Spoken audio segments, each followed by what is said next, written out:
Hi guys, welcome to Inky Vaper. Today we're going to be talking about the Dripbox by 160 by Kanger Tech. Got this in a little while ago now. I've run it through its paces with various devices on it. The supplied RDA that comes with it. I've also used the Tsunami 22 that I got a bottom feed pin from Vaper Z, and I've also more recently been using the Hasta V2 by Cthulhu Mods, which I have to say I prefer. It's a nice small chambered RDA, comes with its own squonk pin as well as a normal conventional 510 pin, and I just prefer it. Been running Dibners through it. So what we'll do is we'll go down low, have a quick look at the box mod itself and the RDA that comes with it. We'll show you around the mod itself and everything, and then once we've done that, we'll come back up and I'll give you my pros and cons. So I shall see you in a minute.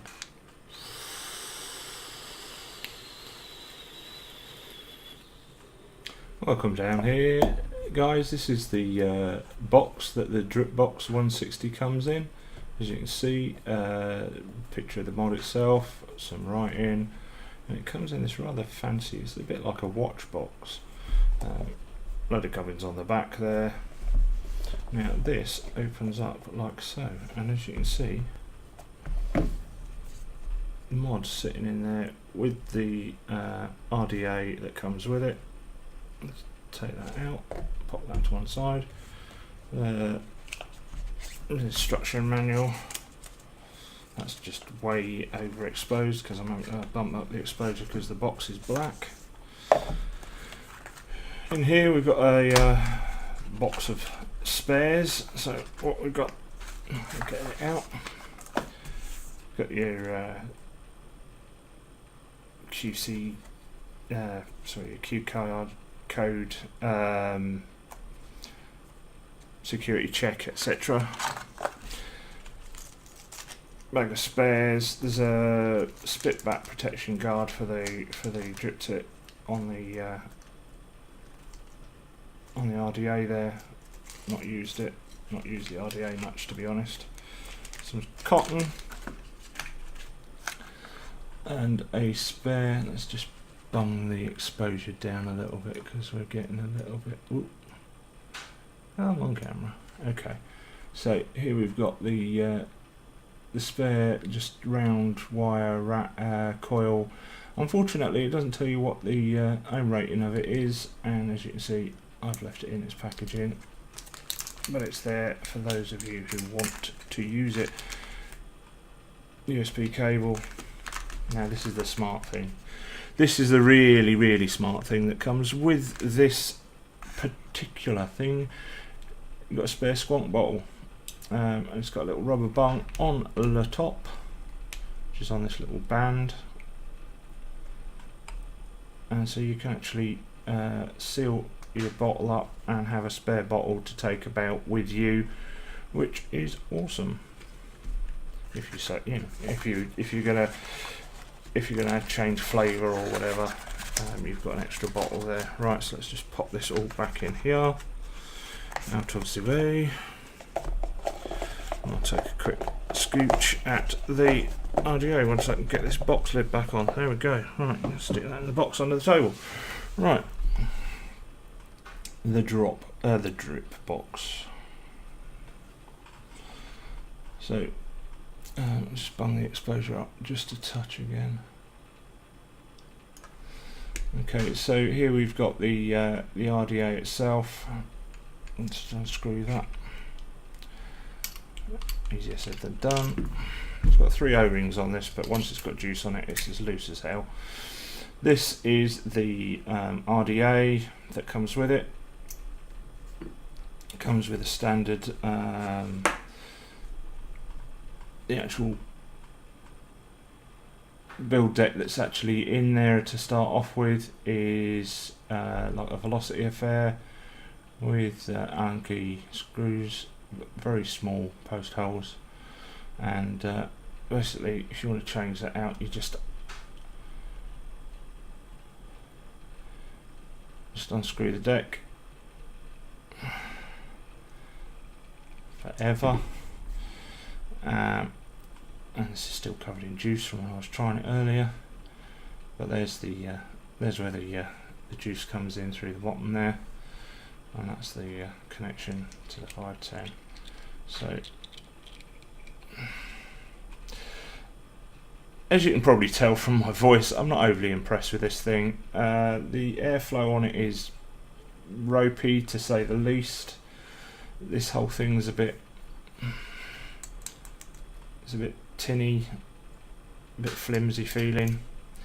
When you squonk, obviously it comes up through the bottom here, through those little holes around the edge and through the two in the middle there.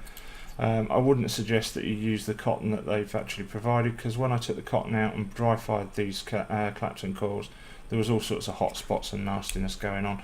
So if you are going to use this, take the cotton out, give it a good dry fire and squeeze those coils and all the rest of it, and then re-wick it much the same as you've seen it wicked when you got it. Right, let's just try and wipe some of this e-liquid off my fingers. Okay, so here is the mod itself. Right, what I'm going to do quickly is I'm just going to put what I have actually been using on this, which is the Hasta V2 by Cthulhu Mods, which comes with its own squonk pin.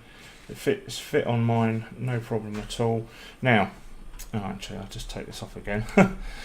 Put it on, take it off, put it on, take it off. This, as if you can see there's you've got your 510, which the juice comes up. If I squeeze that, you see the juice come up through the top there, and then as I release the bottle, it comes back down again.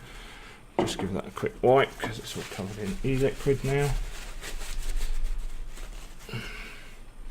So that's squeeze that little bottle at the bottom, and it comes up through the hole there, which then feeds it in through your 510 pin. Now on the Hasta, we've got a 510 pin. Where are we? There. That's just changeable to the squonk pin. Obviously, you need to take care of it because it loosens off the velocity style posts. So make sure you don't lose your insulators like I very nearly did. But as you can see now, that's there. If I squonk, juice comes up, excess gets sucked out, that feeds the wicks. Let's pop this together so it's ready to rock when we want to. Okay, so let's have a look at the mod itself. Right, so here we've got the fire button, plus and minus. There is a USB connection there for charging, but I don't suggest it because it's a dual 18650 series box, and I don't ever charge those in the mod, because why would you when you've got a battery charger? Here's the battery case, battery door, nice and spring loaded. Got I don't know if you can see that there's a plus and a minus marked clearly, so you make sure your batteries correspond with that. I've got some Samsung 30Qs in here for extra battery life, and that just basically just pops down. Now here we have the little sort of magnetic portion that covers up where the squonk bottle goes. The magnets on it are pretty good actually, quite surprised. There is a bit of sort of side to side play on it, but it's not that bad. Pretty good really. And what you do is, when you want to change your, when you want to fill your bottle, you basically just pull that off and then just drag. You have to try and sort of pull it down, and as you can see, the bottle just comes down. And sometimes it takes the there's a little plastic bung up there. Sometimes it brings that with it, and sometimes it doesn't. But it's supposed to bring it down, and that's supposed to sort of like seal off the end of the squonk rod there that feeds the juice up into the 510 pin. Well, that's your bottle. That's got Dibners in it. Surprise, surprise. You just pop that back in there, like so. Make sure it's nice and secure. Pop that back on there, and that's for where you squonk. So you just basically hold it like this, thumb fire, squonk with your middle finger. That's what I've been doing. Alright, for the rest of the mod, so we've got venting on the sides here. There's lots of seams, lots of bolts and sort of screw holes and stuff like that. I've got the silver one. I would say stainless steel, but I don't think it is. It's got the Kanger logo on there. You know, it's quite a decent looking little device. It's very similar in sort of shape and size and sort of weight to the RX 200. So, you know, if you've got one of those, you'll know the kind of weight and size we're talking about. So let's switch this on.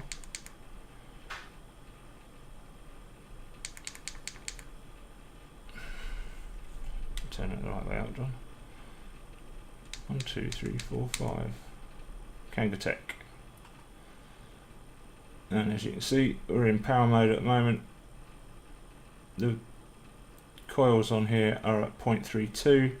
It's not showing any volts because it's not firing, and we're firing at 40 watts. Okay, now what you can do, this has got temperature control on it. Press the fire button 3 times, 1, 2, 3, and it goes into NI. You've got your temperature up and down here. It doesn't allow you to change the wattage though. As you can see, it just does 160 watts. So basically, it will just throw everything at it until it reaches temperature, and then it will start to throttle. And press this 1, 2, 3, 2, 3. Goes to titanium. 2, 3. Nichrome. Why they've got nichrome as temperature control, I don't know, because I've never heard of nichrome working, and I've certainly not even tried it on this, because I don't like the idea of trying to do nichrome temperature control. 2, 3. And SUS is what Kanger calls stainless steel. Why they're calling it SUS, I have no idea. But there you go, that's the stainless steel there as well. So 1, 2, 3, and we're back to wattage. Now, any of you regulars on the channel will know that I'm not a particular big fan of temperature control on anything. It's not something that I'm particularly keen on. I have tried it on this in stainless steel with 314 stainless steel, and it worked pretty well. I had to sort of put the temperature up a little bit higher than I would do normally, but it certainly worked okay. So there we have the Kanger Dripbox 160 up close and personal. Not a bad looking little device. If you like the Rulu, it's very similar. It's very similar kind of holds to it. You do have to hold it with a thumb firing if you want to be able to squonk at the same time.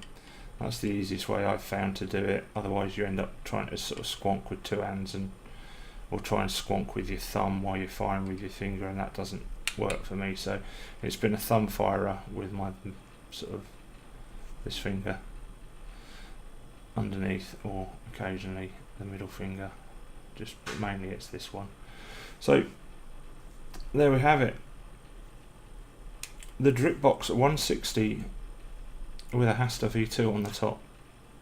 Okay, let's go back up top and I'll give you my thoughts on it.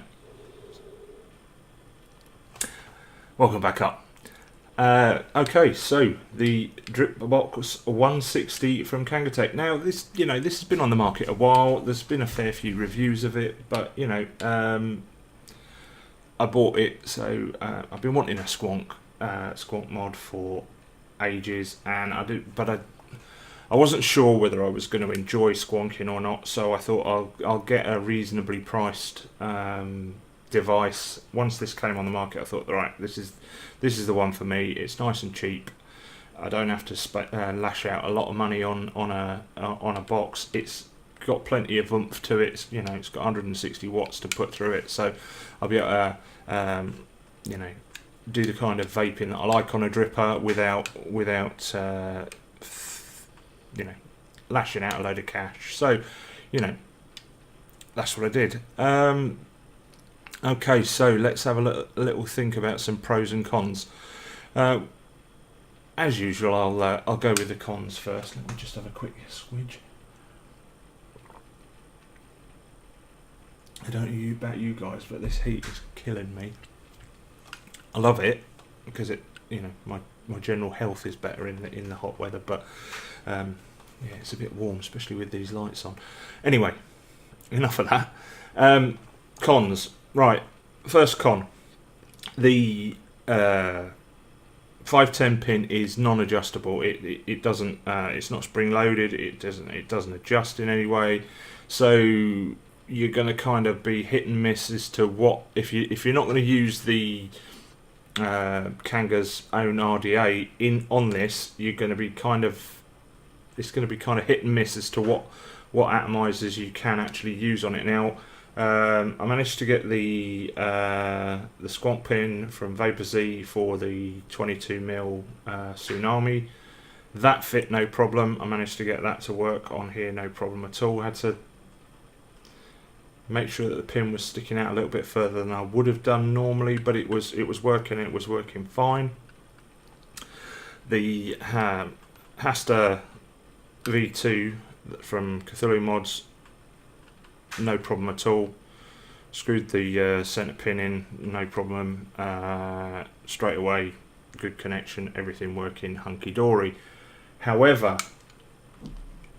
one of my favourite RDAs of all time, ever, is my Velocity V2 from Cisco and Dino. That comes with a squonk pin built into it.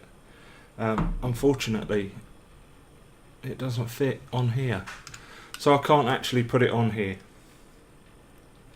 which is a bit of a downside. But I've got a couple of atomizers that I can choose from, and out of the Tsunami and the Hasta, I have to say that the Hasta's winning out, just purely because it's less cloudy, but it's a nice flavourful vape from this, and yeah, it produces a really good taste.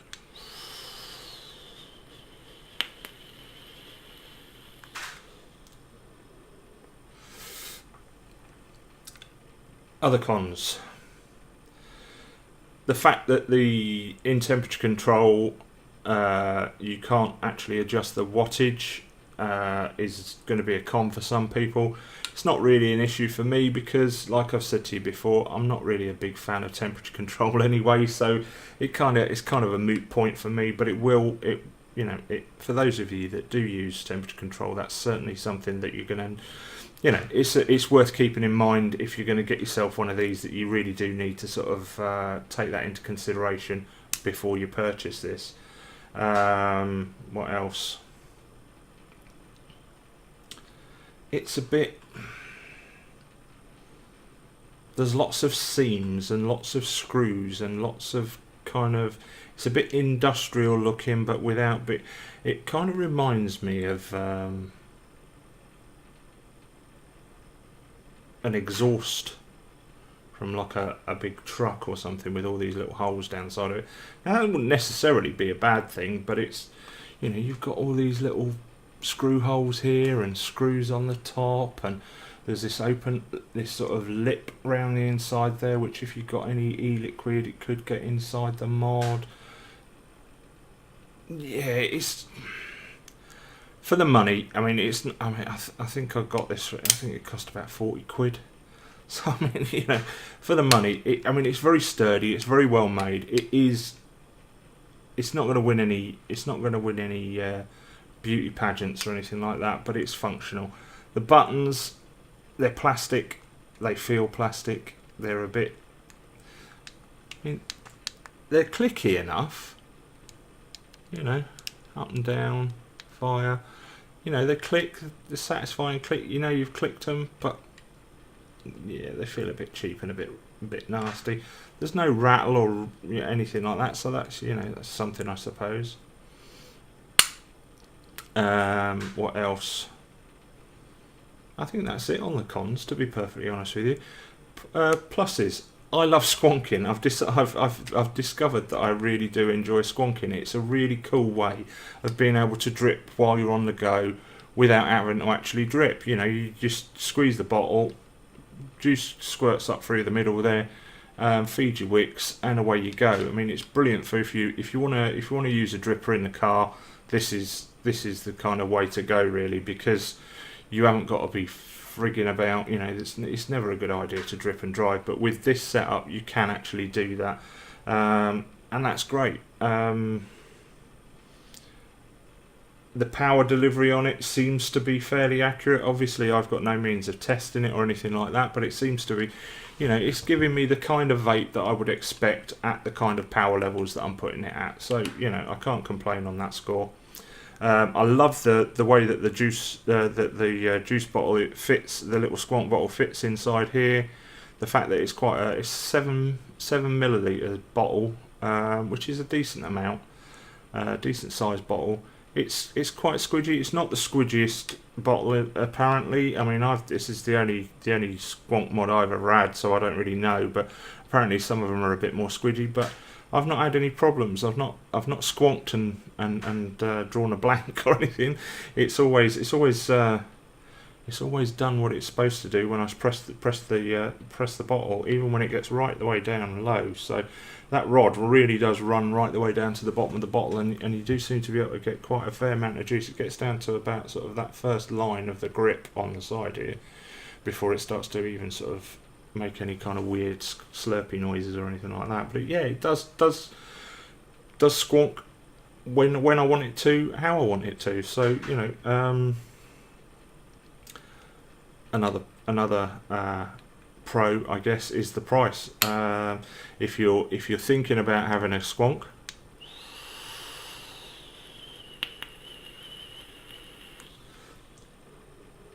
and you don't really fancy sort of running out and spending, you know, you can spend hundreds on squonk mods these days. You know, some of the fancy sort of high-end squonk mods are, you know, hundreds and hundreds of pounds. If you fancy giving it a go without laying out too much cash, then this is an ideal way of doing it. It's just absolutely, yeah, cheap as chips. So, do I recommend it? Yes, I do. I think it's probably the first.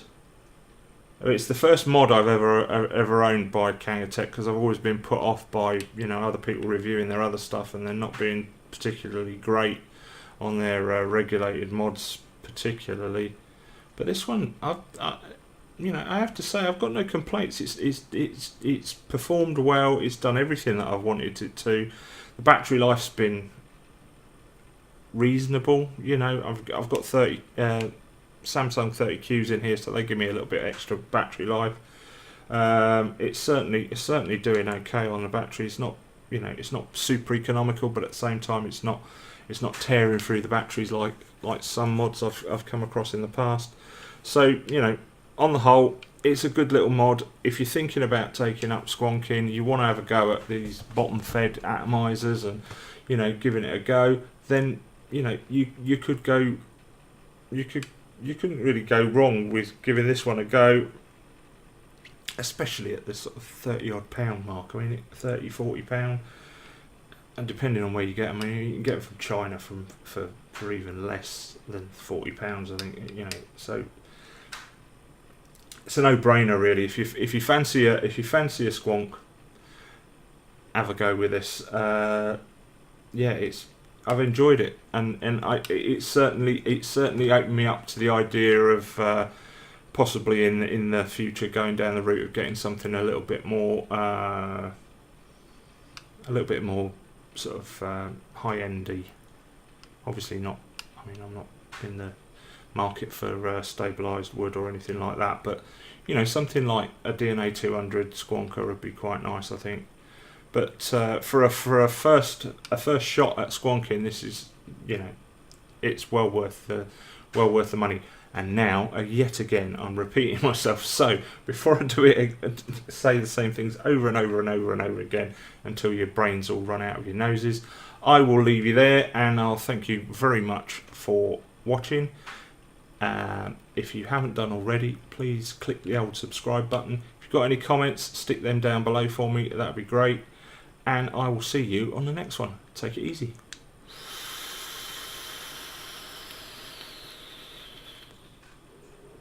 Oh.